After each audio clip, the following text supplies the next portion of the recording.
Good afternoon. My name is Misty McDonald, and I'm the Executive Director of the Strait Area Chamber of Commerce.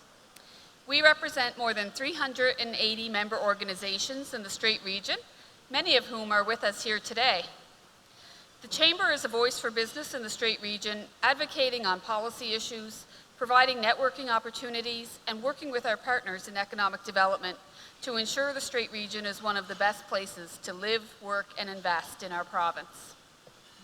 We are proud to partner with our counterparts at the CBRM Chamber, the Cape Breton Partnership, and Cape Breton University in hosting all of you today. And I have to add that we are very pleased to be hosting the event here in Cape Breton Island, the #1 island in the world.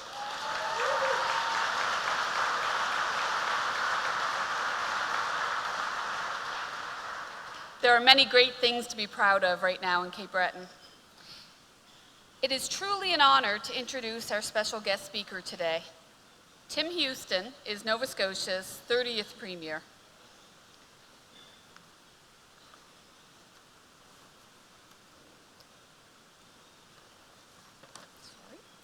First and foremost, the Premier is a dad. He and his wife, Carol, have been married for 27 years and have 2 children, Paget and Zachary. He was born in Halifax, Nova Scotia, and was raised in a military family, living on military bases all over Canada before returning to Nova Scotia. The Premier attended St. Mary's University, where he obtained a Bachelor of Commerce. He then earned his Chartered Accountant designation in Halifax. After graduation, he and Carol moved to Bermuda, where he worked with both Deloitte and the reinsurance industry. In 2007, knowing that they wanted to raise their children closer to their extended family, he and Carol returned to Nova Scotia and have lived in Pictou County ever since.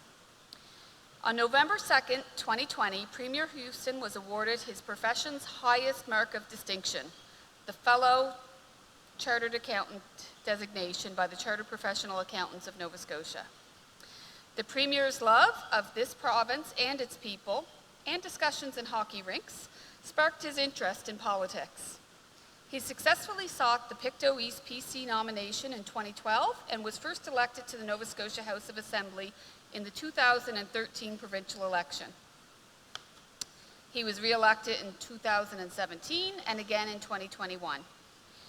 In 2018, Tim was elected leader of the PC Party of Nova Scotia, and in 2021, he became Premier of the province of Nova Scotia. He also serves as Minister of Intergovernmental Affairs and Trade. As a former business person and chartered professional accountant, the Premier brings a business perspective to government, as well as a decade of elected experience advocating for his constituents and listening to Nova Scotians. Please welcome the Honourable Tim Houston, Premier of Nova Scotia. Thank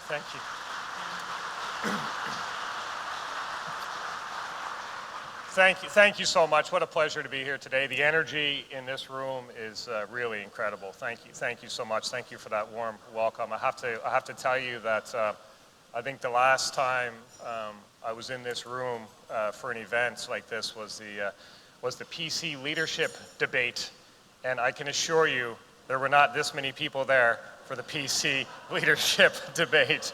But thank you. It's great to be back. This is such a great part of the province. Thank you to the Cape Breton Regional Chamber. Thank you to the Strait Area Chamber, the partnership, and also, of course, CBU.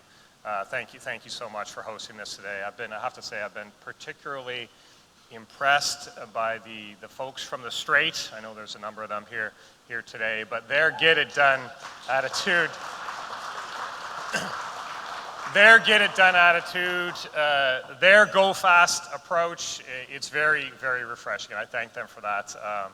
I think that what's happening in that region, particularly around the energy sector, really has the potential to transform our provincial economy. So thank you so much for your leadership on that.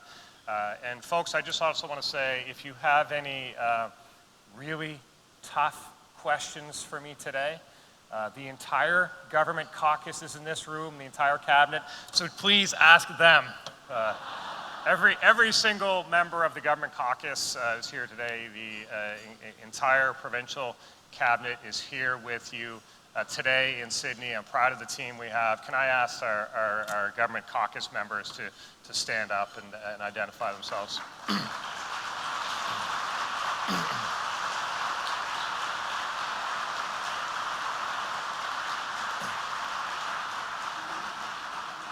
Thank you, folks. Direct all your questions to these two tables right here. We couldn't ask for a better team at the helm of the province. We really couldn't. I want to thank the caucus for their commitment to our province. And of course, here in Cape Breton, you are very well represented by Brian Comer, Keith Bain, Johnny White, Trevor Boudreau, and Al McMaster.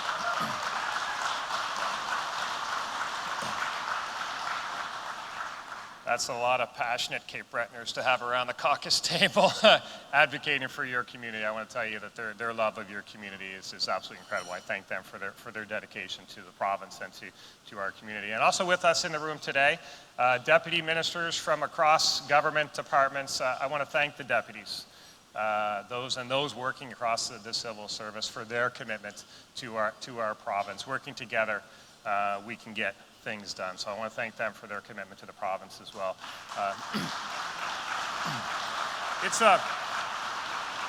It's a big deal to have the government cabinet here. It's a big deal to have the entire government caucus here, and I'm proud that they're here with me today. This speech is called the State of the Province, but as you know, year after year, it's always been delivered in just one part of the province. Downtown Halifax. And listen, I love Halifax. Halifax is great, but if you spend too much time in one area of the province talking about the state of the province just from one viewpoint, well, you might miss a few things. And I think this community is a great example of that. This is a community where newcomers are not only welcomed, but embraced. This is absolutely, This is a community where the population is growing for the first time in decades. Businesses are opening. Businesses are opening, things are happening, and there is a pretty spectacular new development happening just 4 blocks from here that's going to change the face of downtown Sydney. I had a chance to tour there this morning. It's incredible. Thank you to the NSCC team and everyone working there. At one time, that project was the largest piling project in the entire country.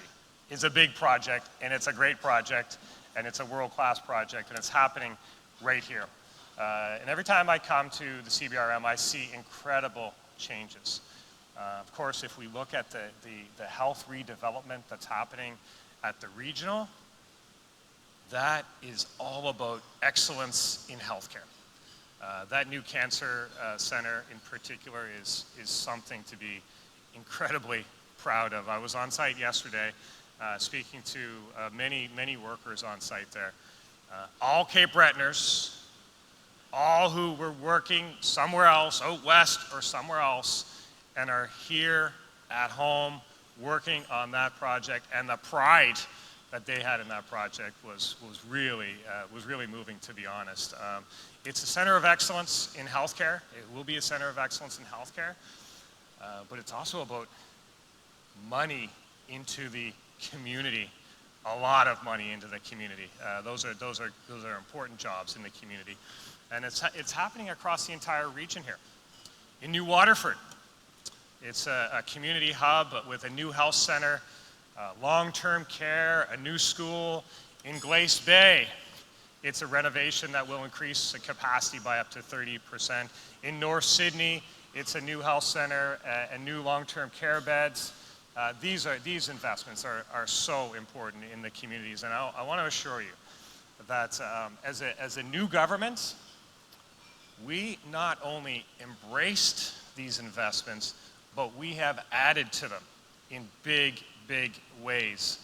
The investments are growing, and believe me, your Cape Breton caucus is making sure that those investments grow. In fact, Brian, Johnny, and Keith, they worked incredibly hard to make sure that there was one obvious new addition, that new cardiac cath lab. That will save lives.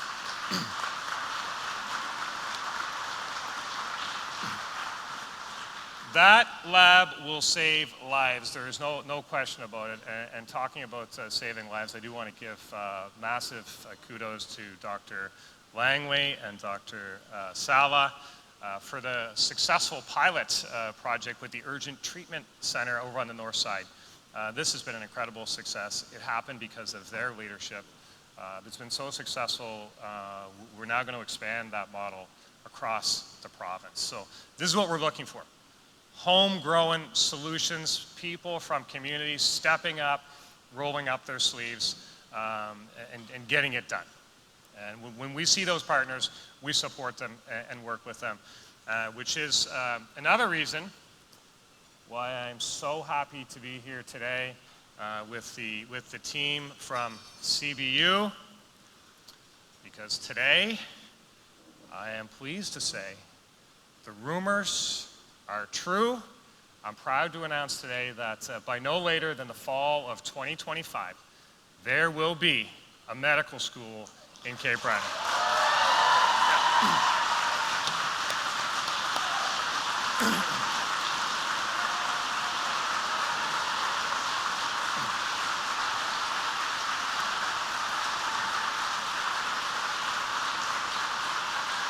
This is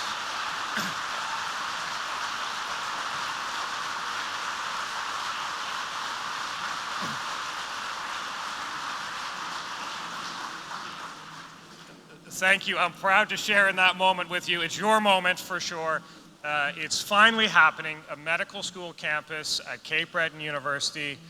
It's coming. And folks, that will be a medical school focused on educating Nova Scotian students. More specifically focused on educating rural Nova Scotian students. This is an incredible thing.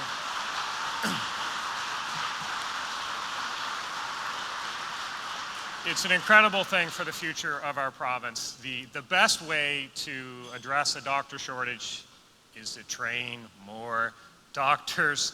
Now they say that this school will open not later than the fall of 2025, and believe me, I will be pushing extremely hard for much earlier instead of not later than. I will be pushing on this. Mr. Dingwall knows that. So to the folks at the CBU and their partnership with Dalhousie on this, let's get it done. Let's get it done early. Nova Scotians feel the urgency. I feel the urgency. Nova Scotians elected us to get things done. And I hope you see we're rolling up our sleeves to tackle the issues. There's no time to lose. Let me be frank here.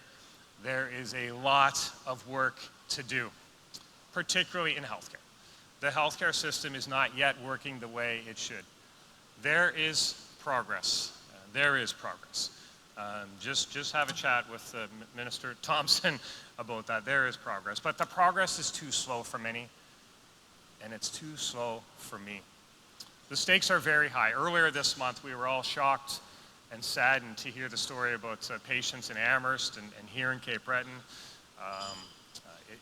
It impacted us all. My heart goes out to those families for sure. They deserve answers. We'll work to get them answers, but answers will not bring back a wife, will not bring back a mother. We know that. Nothing can. I know that. But here's what we can do. Everyone whose work touches the healthcare system, especially those at the top, including me, especially me, has to be committed to doing whatever it takes to ensure that stories like this do not get repeated. Last week I polled healthcare leaders from across the province together in person, in the same room, so we could look each other in the eye. And my message to them was very direct. We need more, and we need to go faster. And as for the cost, whatever it takes. It's going to require all of us to do things a little differently. Yes, the healthcare system is large and it's complicated. Yes, there is too much of the system designed to resist change in so many ways. Yes, there's still a lot of turf wars, too much inertia, too much short-term thinking, and yes, I'm impatient. And you should be too, every one of you. We see similar situations across other provinces. It's a national issue, but here in Nova Scotia, we're lucky because we have the best health leadership team in the country, and for sure, we have the best health minister in the country.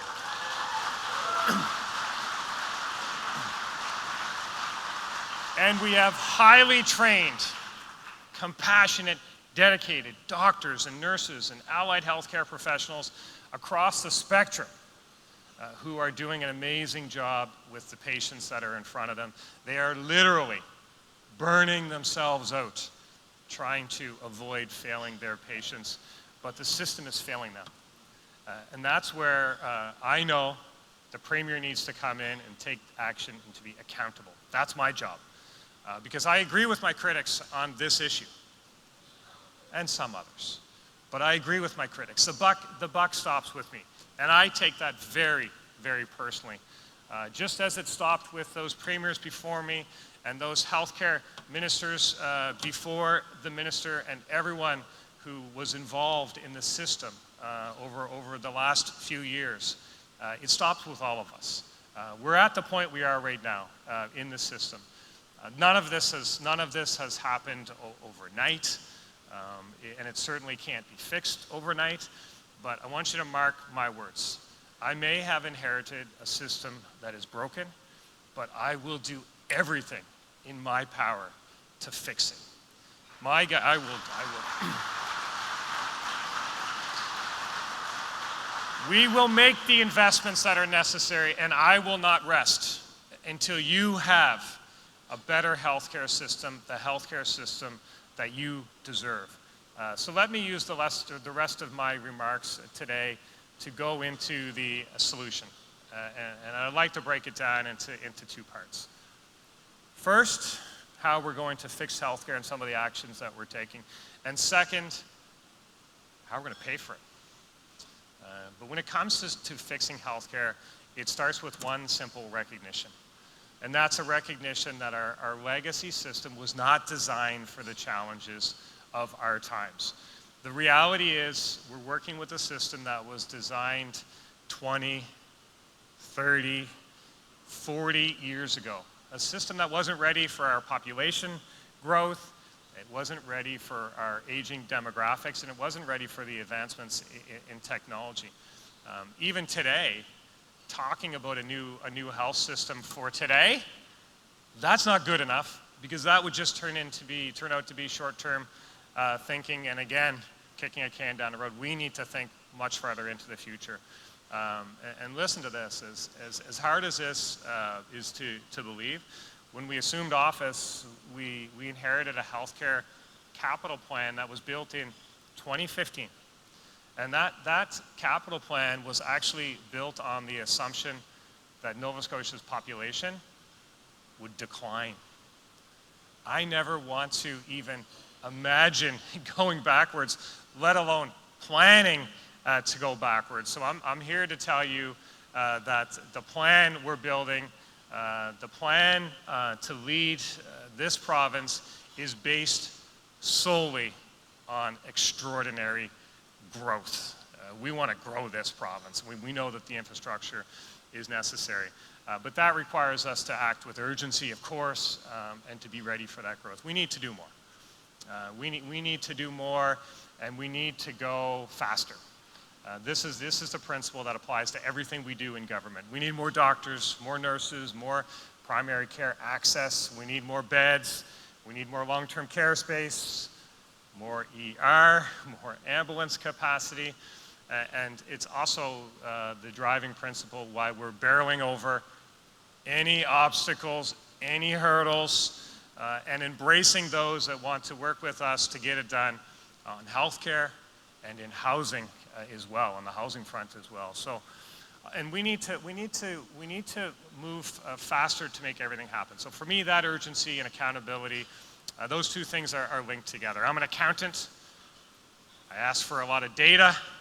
I want the updates because, more importantly, I want the public to have that data. I want the public to know what's happening in our healthcare systems, so that you can judge for yourself our progress against the plans. We launched a healthcare plan. It's an Action for Health plan. You can go to the website. You can track our progress. We want to be transparent about what the challenges are, but also where the progress exists. So you'll see progress in places, you will. But you'll see that plan working. But there's a lot of work to do. We know that. We know that, particularly around the need a family practitioner situation. The headline number there, everybody knows it's 130,000. That number keeps me awake at night. If you're on that list, I want you to know that I'm focused on getting you off that list. To do that, we really need to understand the people behind the numbers. For example, we know 20% of the people on that list are over 65. We know 20% are under 25. And we know the majority are in that 25 to 65 group. It's important to know these numbers because a person's healthcare needs are often different at different points in their life. And this will help us respond to the list. We know that 68,000 people on that list actually accessed healthcare this year, and we know why. This is important because it helps us to know where the hot spots are, what the issues really are, so that we can tailor the solutions and we can really get to work in those communities. For example, if we knew the majority of people in a certain community needed help managing their diabetes, we can work with that. We can work with that. We can set up clinics there, more clinics, more resources in those communities. So listen, I want you to know that the list is a concern to every Nova Scotian. It's certainly a concern to me, and we're working hard. We know that there's work to be done, and we know we need to communicate better with Nova Scotians on what's happening in the system. But I won't rest until everyone on that list and every Nova Scotian has a consistent, stable health home. And the team is also working tirelessly to stabilize the emergency room situation. Last week, Minister Thompson and CEO Karen Oldfield of the Nova Scotia Health Authority outlined the accelerated steps we're taking to improve emergency care and access. And there are a number of them. We're deploying doctor-led teams dedicated to transferring patients from ambulances into the department so they can get the proper care. We're assigning more physician assistants and more nurse practitioners to the emergency rooms. I was actually at the regional yesterday in the emergency room talking to some patients, and there was a retired physician's assistant there who urged me to tap into that community. We're doing that. We'll do that. We're adding more care providers and patient advocates to the waiting rooms, customer service agents in the emergency room, so people know, hey, we didn't forget you. We know this is what's happening, right? So we can communicate better. We're expanding the already successful pilot and making virtual care more accessible to Nova Scotians in general, but to emergency room patients with less urgent needs. We're expanding access to paramedics training and providing new incentives for paramedics who choose to work right here. We're adding a second air ambulance between Sydney and Halifax. This will save lives, folks. It really will. We're supporting new and existing family medicine practices so they can see more patients. We're extending the hours for virtual care appointments. We are providing more mobile primary care. We're adding mobile respiratory care clinics. We're adding urgent treatment centers across the province. Thanks again to those two incredible Cape Breton doctors for leading this charge. We're offering a new mobile digital app called Digital Front Door that will help people find the healthcare services they need close to home. They need to know what exists in the community, folks. I want you to know things are happening on the healthcare file. We are moving quickly. Each one of these is an investment. And you will have seen we're not shy about investing in you. We're not shy about investing in your community. You are absolutely worth it. We will continue to do it. Since we came to office, we've increased the health budgets by almost 13%. This is a massive increase in budgets. And we'll keep investing.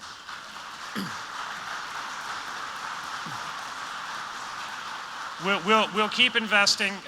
Wait till you see this year's budget. I think it's keeping Minister McMaster up awake at night, but we will keep investing, because every one of these measures, every single measure that I outlined there, in their own way, will help reduce the burden on our healthcare system. It will help people access care.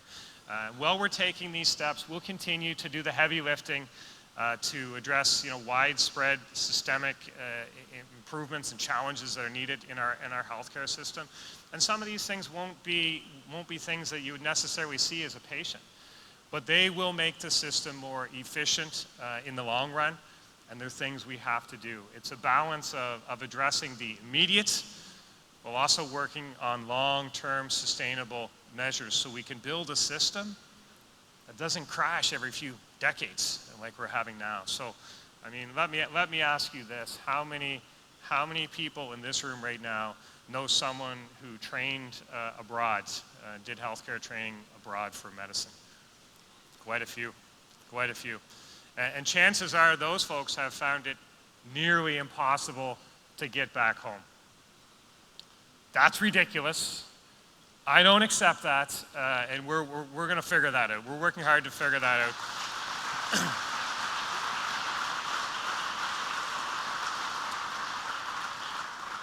They say I'm like a dog on a bone on that issue, but we're going to fix that issue, because it doesn't make sense to me. And maybe in a different time, some of those folks would have been a student at a CBU medical school and never had to go away. So.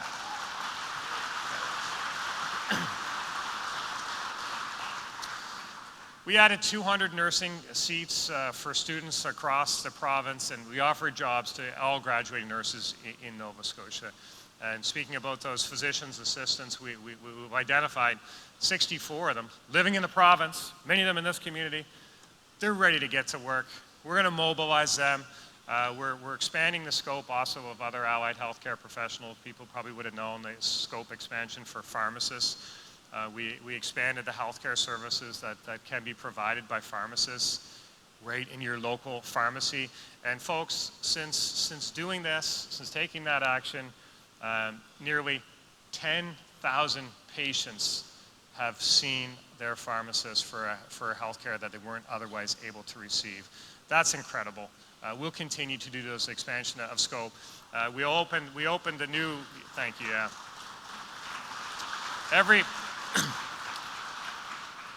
Every bit of that, every one of those appointments makes a difference in the burden on the healthcare system. We opened new recovery support centers to help people struggling with addictions. The work of Minister Comer on this, as the Minister of Addictions and Mental Health, is really leading the country in many ways. I want to thank Minister Comer for his personal commitment to getting service to people.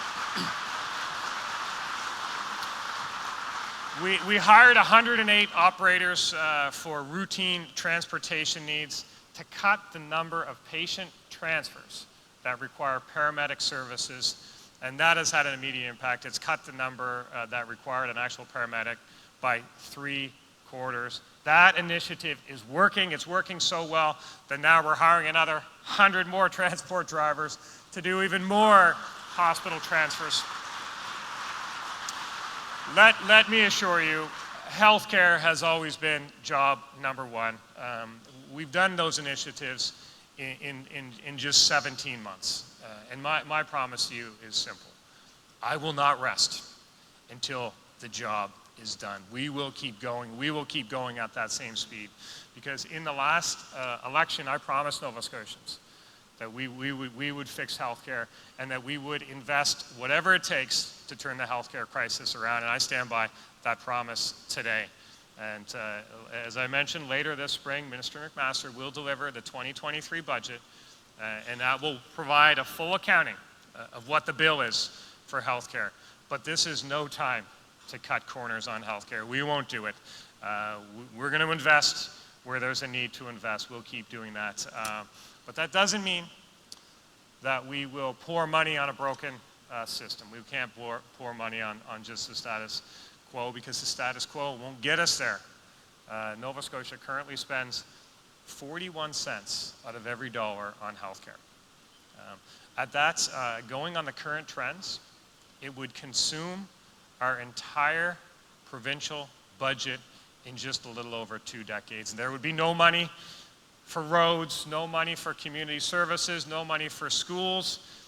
We can't do that. The Prime Minister has said that there's no point in putting money on a broken system, and I agree with the Prime Minister. And fortunately, there are many ways that the Prime Minister can help improve access. And the reality is this: we need the federal government's help. We need their partnership because the issues facing Nova Scotia's healthcare system are happening nationwide, and the changes that are required are not just limited to things that a single province can chip away at. These are national issues. And I'm looking forward to meeting with the Prime Minister next week. I know the Prime Minister wants to fix healthcare. I want to fix healthcare. And there'll be lots that we can talk about that we can do together. We can save Medicare in this country. It's on the ropes, but we can save it. And I'll be making sure that the Prime Minister knows there's a willing partner in Nova Scotia. Nova Scotia is all in on fixing healthcare. The money is part of it. It's not the only thing. Money is part of it. But there's more things that money are important. Immigration, helping us fast-track immigration for healthcare workers in particular, is one thing I want to work with Minister Fraser on. But while we have those discussions with the federal government, we'll continue to get things done here on the front lines at home. We'll roll up our sleeves. Also on the question of how do we pay for healthcare? That's an important question. And in fact, the very reason I'm so focused on growing Nova Scotia is precisely so that we can afford to pay more of our own way in fixing healthcare and so many other issues. People drive economies. Growth is not easy. It comes with challenges. We see those challenges. But we also have seen the challenges on the other side of the equation. When we lose people, when we depopulate. And I will tell you, I would much rather be dealing with the challenges of growth. Those are the challenges we want to deal with. And if we think about it, in 2021, Nova Scotia's real GDP per capita was $43,000. The second lowest in Canada. We have a lot of room to grow. What an opportunity, folks, because we need to increase the GDP per capita because more GDP means more jobs. It means better pay for those working in our economies, and it means new investment from outside Nova Scotia. It means more businesses opening their doors here at home, and it means more revenue the government can allocate to paying for healthcare. Not because we are taxing people more, but because there's more people earning a paycheck and it's bigger and there's more taxes in the pot. So that's what drives us. This is what motivates us. Our economic plan to create more jobs, to attract more investment and build new industries starts with creating jobs in emerging sectors. Those folks from the Strait, well, in the last 6 months, we've announced several new projects to help develop green hydrogen and to tap into our incredible wind potential in Richmond and Guysborough counties, but beyond as well. But they've been willing partners. They've done their homework, and we're happy to support them. But I want everyone else to know that the announced projects are just the tip of the iceberg on what is available as we develop our offshore wind industry. I am extremely excited that Nova Scotia is a prime location to become a green energy powerhouse. We have the resources, we have the geography to develop the clean and renewable power that the global markets need. This is a good news story, folks, and I can tell you that many jurisdictions are envious of the position we have here. We need to push that advantage. And who will build everything that needs to be built? Our MOST program, More Opportunities for Skilled Trades, that's a program that looks to the future. It's a plan to fill the gaps in our labor markets and to attract skilled workers by ensuring that trades workers under the age of 30 will not pay any personal provincial income tax on their first $50,000 of income. You heard that right.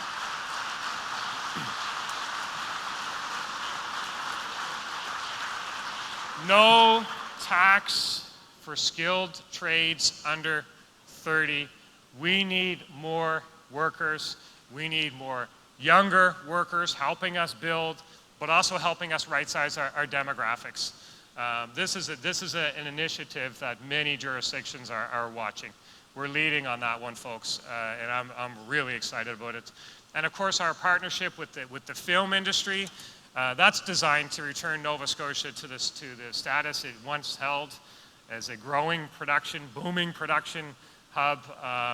We're investing in a new soundstage. We're investing in a content creator fund because this industry is good for our communities. It's good for our province. It promotes our province as a tourism destination in an incredible way. It's a fantastic opportunity. Just think about what the Curse of Oak Island has done to put Nova Scotia on the international map. I did have a little cameo on the Curse of Oak Island. I was, during the Fiona cleanup, was driving. I was actually in Guysborough County, and I saw a Hydro One crew from Ontario was down doing some repair work. I pulled over. I was by myself. I walked up to thank them. As soon as I approached them, a guy said, "Hi, I know who you are." And I said, "Who am I?" He said, "You're the guy that was on the Curse of Oak Island." So, I said, "Yeah, I'm also the premier." I don't know about premier. I don't know about... Did they find it? Our industry, the film industry, can tell those good news, blue noser stories, can grab the attention of the world in a way that we have few other opportunities to do, and attract people here to spend their money here. We'll invest in that. And now let me tell you about,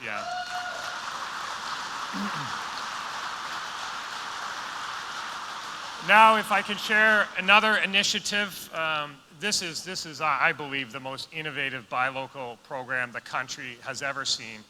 Nova Scotia Loyal. We're going to implement Nova Scotia Loyal and create real incentives for Nova Scotia customers to support Nova Scotia businesses. It's a new initiative.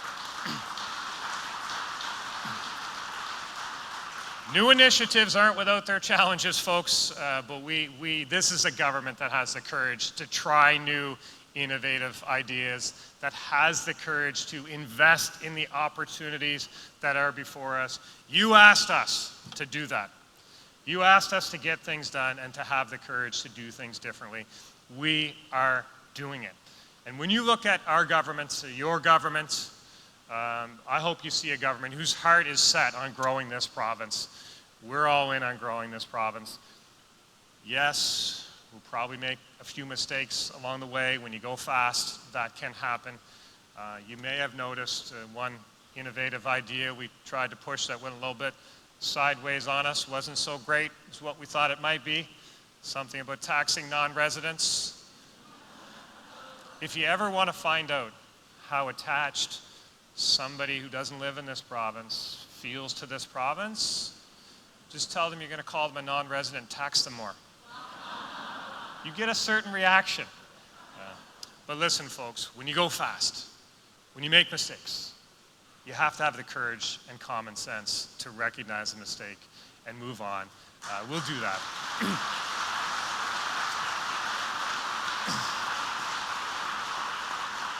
We'll do that, and we thank you for your patience as we work through some of those things. But my heart, the heart of our government, is only in your success. It's only in the success of this province.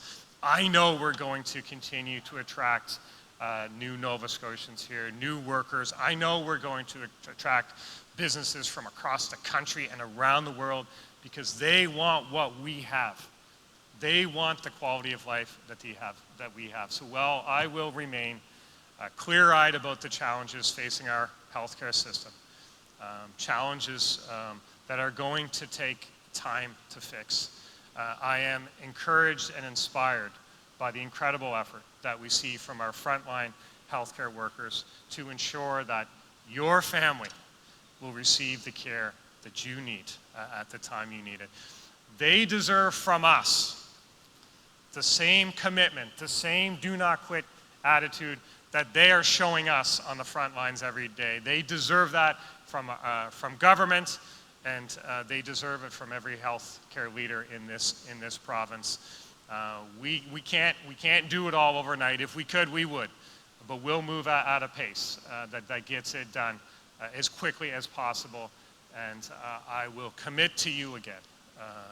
I am fully committed in building the healthcare system that Nova Scotians deserve. So let's do more. Let's do it faster. Let's do it together. There's a great future for this province, and I'm very excited about it. Thank you for having me here today. Much appreciated.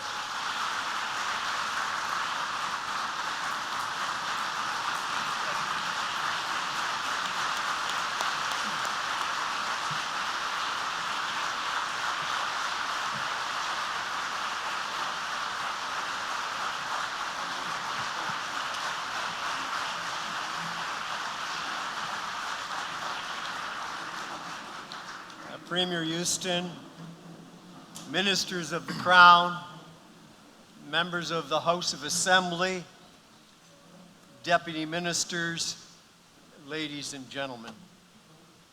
I heard our Premier say that he has work to do with the Minister of Finance in the construction of the 2023 budget.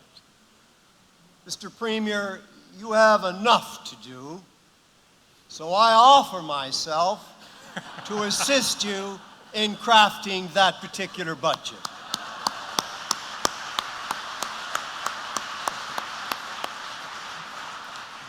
This is an historic occasion.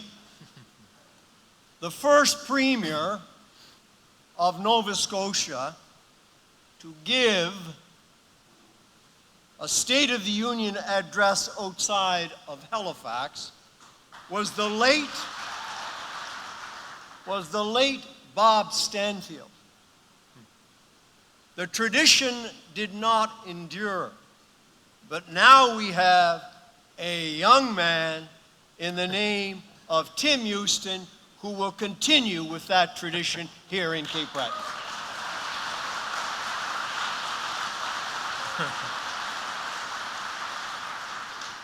Your words were encouraging, realistic, and as always, you have shown great leadership. Today marks a monumental day in the history of Cape Breton University, and most importantly, the healthcare of Nova Scotians, with the province of Nova Scotia announcing a medical campus here in Cape Breton. Firstly, let me extend my sincere appreciation to you, Premier, and to your staff for having the courage and the foresight to make such an impactful and timely commitment. I thank you for trusting Cape Breton University and Dalhousie that we will work collaboratively for the benefit of all Nova Scotians as outlined in our signed Memorandum of Understanding.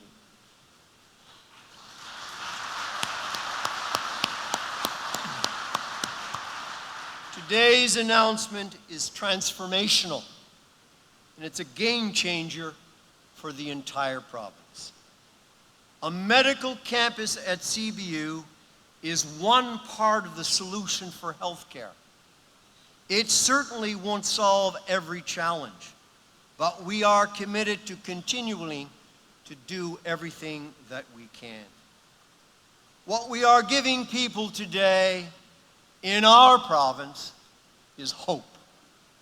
We are giving young people in Cape Breton and other rural areas of the province hope that they can attend medical school here in Cape Breton and then return to their communities as physicians, something they might never have imagined.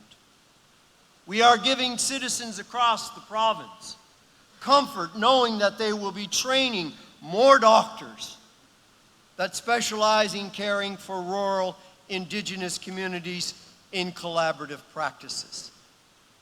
The shortage of family physicians which is affecting all areas of the province, is especially concerning in rural areas, where healthcare alternatives are scarce and where recruitment and retention of physicians can be very, very challenging. The healthcare needs of rural communities are also often quite different from those of their urban counterparts. A second medical campus in Nova Scotia brings tremendous opportunity to do things differently, with a focus on addressing rural needs and bridging the gaps in our healthcare system. Today, Friday, January the 27th, 2023, will be a day etched in our memories for generations to come. You, sir, are truly a visionary. To paraphrase the words of the great one,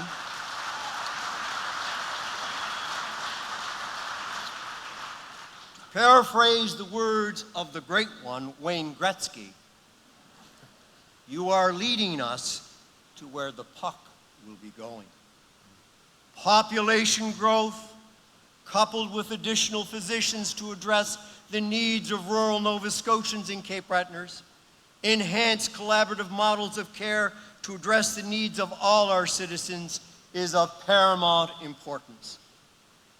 Leadership, sir, is about making important and impactful decisions. Today, Premier, you have done our province well, and on behalf of CBU, the broader community of Cape Breton, and residents in rural Nova Scotia, we thank you, sir, most sincerely.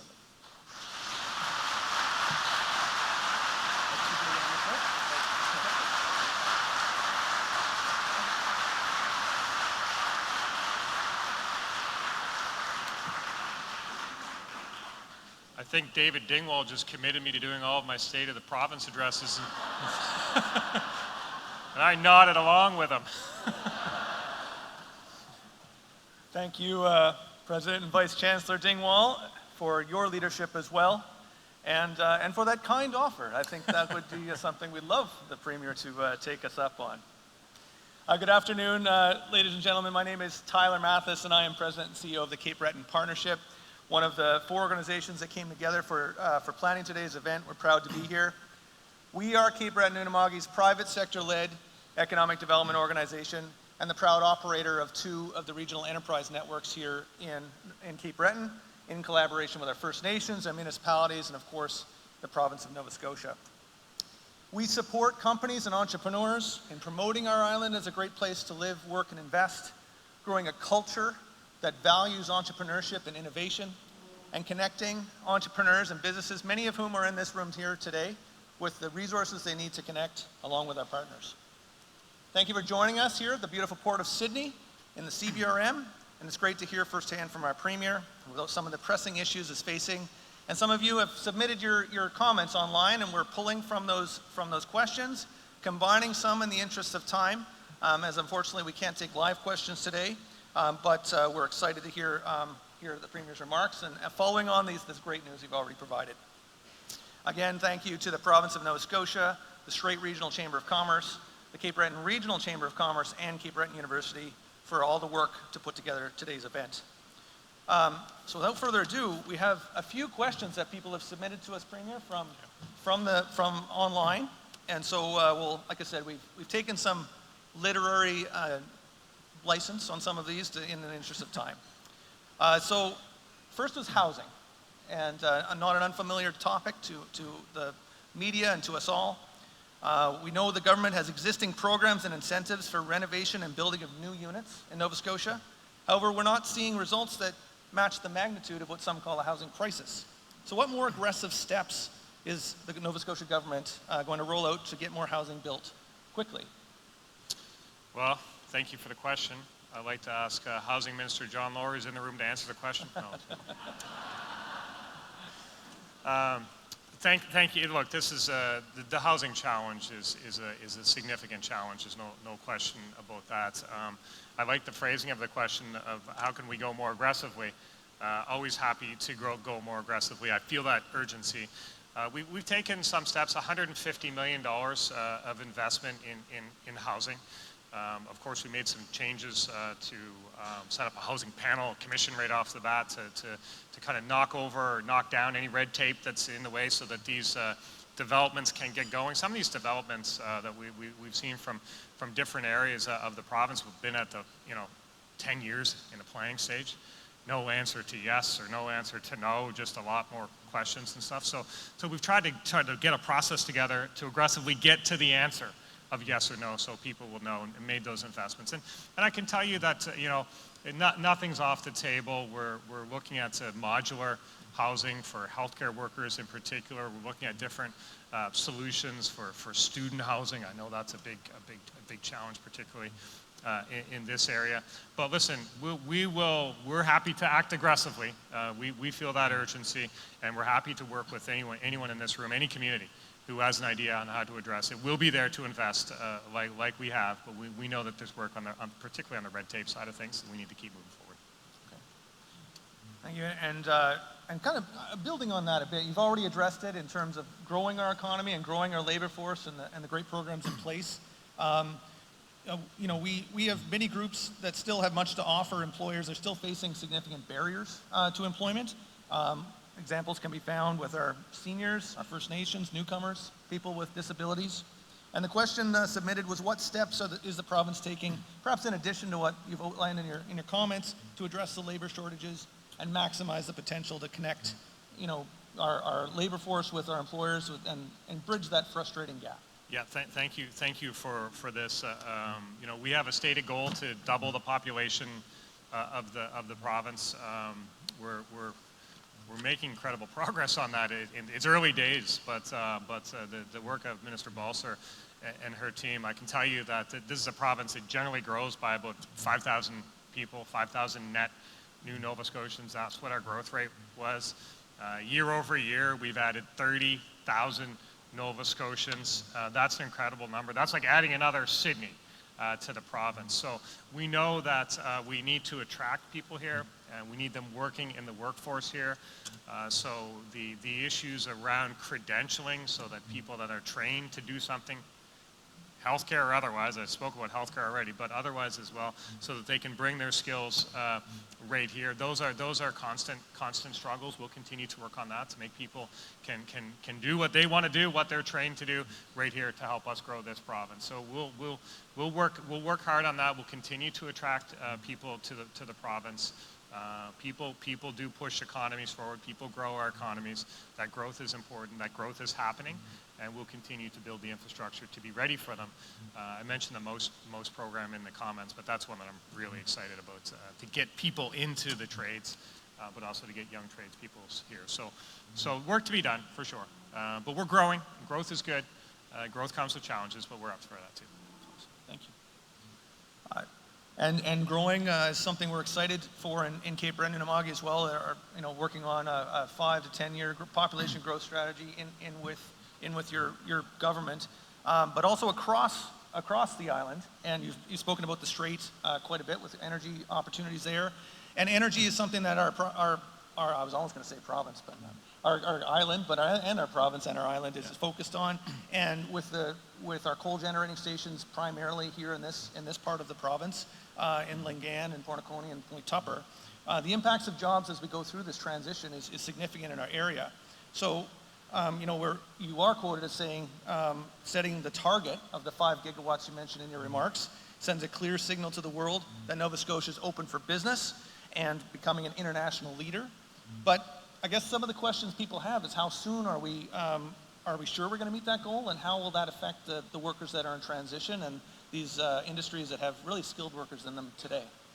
Yeah, thank you. That the 5 is an ambitious goal. It's a stretch goal for sure. It got the attention of a lot of players worldwide, really. So we're focused on meeting that goal. We might even make it a little larger here before too soon, actually, because the opportunity is here, folks. This province The wind speeds we have, the incredible wind speeds we have offshore, onshore, they're world class. I think we saw some of them yesterday right downtown here actually. But we have incredible wind speeds. We have so much potential. So this is a file. Minister Hallman, Minister Rushton are focused on growing that industry. We brought somebody in specifically, Dave McGregor. If you're in the industry, you should know Dave McGregor. It's his job to make sure that we meet that goal. It's his job to move that industry forward. The potential that we have, we're talking about wind. Look at the Bay of Fundy. The potential in the Bay of Fundy to change the economy of this province in such a way that's really unthinkable to many people. The power of the Bay of Fundy is if you took every single river in the world, took all of that together, you may have something close to the power of the Bay of Fundy. And it's predictable, and it's every day, and it's untapped. So these types of opportunities for our province are the types of things when we say, what's the province we want in 10 years, 20 years, 30 years? It all comes from the opportunities in those things. So we set those stretch goals, and we get the attention that we're serious about getting things done in this province, and the interest comes, and the capital that is interested in coming to Nova Scotia and investing in wind in particular, and green hydrogen in particular, and in the oceans, it is remarkable. This province will be different in 30 years and 20 years if we take the steps that are necessary today, and I will promise you we're going to take those steps because we can't keep looking away from the potential of this province any longer. Awesome. Thank you.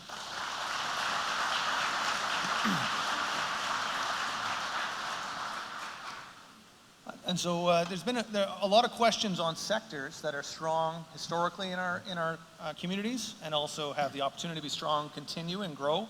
And one of those, again, is our forestry industry. Our forests produce an array of valued products that are used locally, domestically, globally. They're sourced from sustainably managed renewable resources. And it's extremely important, as many in this room know, and are close to our forests. So the question was, what key initiatives do you see your government planning to deploy to ensure the sector is well positioned to thrive and continue it to be that leader in our economy and in our communities to provide those social and community benefits? Yeah, thank you for that. And the strength of our province is our traditional industries. Our forestry sector, our farming sector, our tourism sector.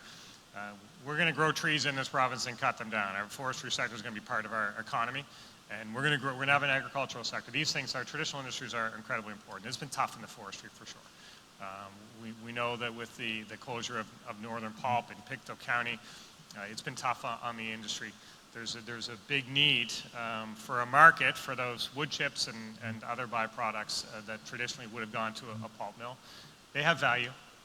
We have to build that market here. So a couple of the steps we've taken, actually, the former government had initiated the Forestry Transition Fund. It was a $50 million fund to look for ideas, to do the research and evaluate opportunities for new markets, for new value adds. There's been some projects under that fund, some here at the Verschuren Center. Really interesting projects as well. I guess what I would say is there's still over $20 million in that fund. We want to get that. We want to get that money invested in the industry, in the future of the industry. But our government supports the forestry industry. Our government knows that it has its challenges, but the opportunities are big. So let's find a way collectively to get the remaining transitions fund money invested in projects. Let's find that. Let's continue to work on the projects, the pilots that are in the hopper. But let's also let our foresters know that what they do is it adds value to our province, and they're valued. Thanks. And I guess both of these industries, as we know, involve moving product from one place to another.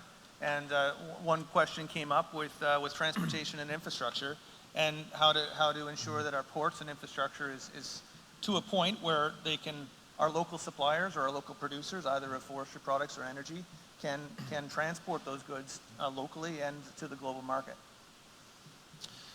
So ports, infrastructure for ports, infrastructure for roads. I mean, yeah. I mean, these are important decisions.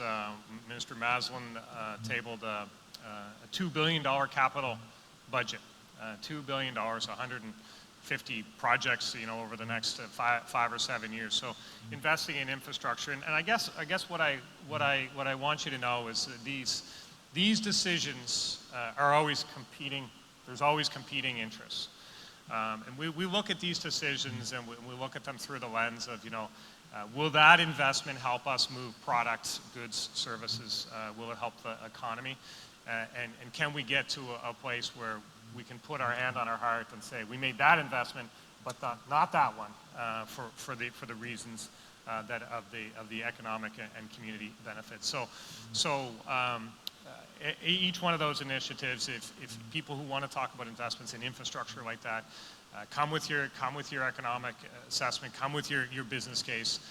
We know that as we grow the economy, we'll have more and more products that we need to move around the world. That will be by rail, that'll be by water, that'll be by road. So these are big investments, but the $2 billion capital budget that's tabled, that should give you 2 billion reasons to believe that we are committed to investing in infrastructure in this province. Thank you.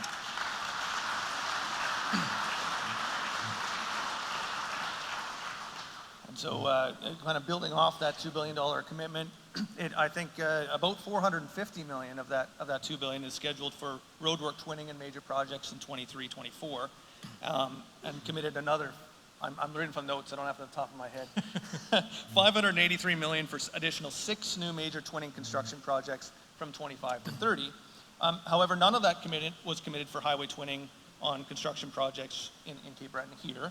And just for context, we, as Jenna opened us up, Canada's #1 island, Nova Scotia's North America's #1 island, and a primary driver. And as a side note, the Cabot Trail is approaching its 100th year anniversary in 2032. And so the question, I think, is that what came was, will the government recognize the value of tourism, in particular with our transportation, to bring that particular infrastructure to meet an upgraded expectation from the traveling public and people who come to visit? Thank you for the question. You're not the first person in the room to ask me about the investment in the Cabot Trail. I want to thank the Victoria Council for bringing that to the table first thing already. But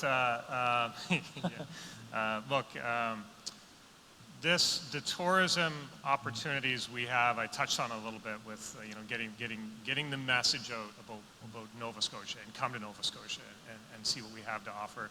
And the best way to see what we have to offer is to get around this province by road.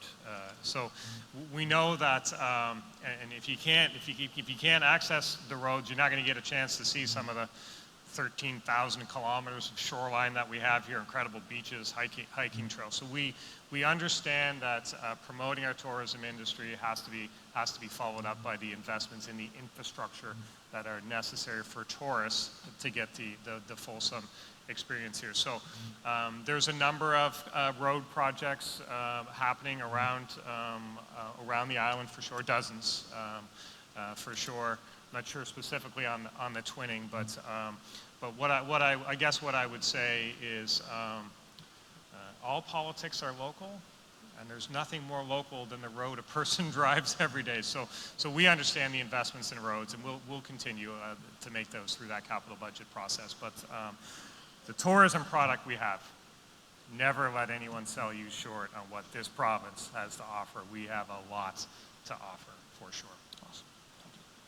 Thank you. And as people are traveling those roads, they often like to raise a pint when they stop for the evening. And that brings us to some regulations on craft breweries, which no doubt you're no stranger to. It's a bustling local craft beer industry, creating jobs, capital investment, and with 3 breweries here in Cape Breton. A commercial operation, once they produce 15,000 hectoliters, is the designation currently. And the markup that NSLC charges producers is increasing from 40% to 84.5% on Nova Scotia craft breweries. And opportunities to market is a challenge in NSLC stores.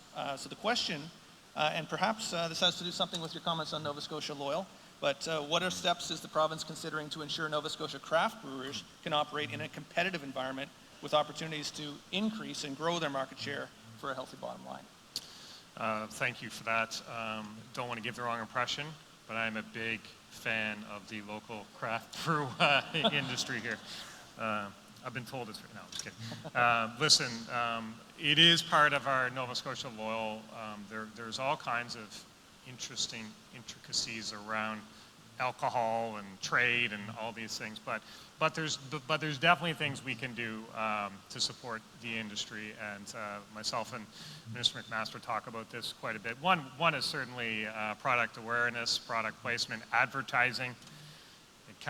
There's nothing more frustrating for me than to pick up a shiny ad brochure from the Nova Scotia Liquor Corporation talking about wines from every other part of the world and nothing about our local products. When we go into our Nova Scotia Liquor Commission stores, we should see advertising. We should see some recognition of the local products. People want our local products there. And the beauty of the Nova Scotia Loyal is we know when somebody tries a local product that the quality speaks for itself and they come back. That's definitely true in our alcoholic beverage industry. So those types of caps, there's a lot of discussion happening on that. I personally want that industry to grow and are supportive of that industry. We'll do that in the confines of not causing a problem with the trade restrictions, but there's things we can do, and I would say stay tuned. We'll get some things done there. Well, thank you very much. We thank everybody here for your time. I know we were a little bit over our time, but we thank you for the amazing announcements, your candid feedback. We appreciate that, Premier Houston. And thank you for everyone who submitted your questions. We aren't able to put these on without a great, robust participation of citizens of this province and of this island. And we look forward together to a brighter future. So thank you, Premier Houston.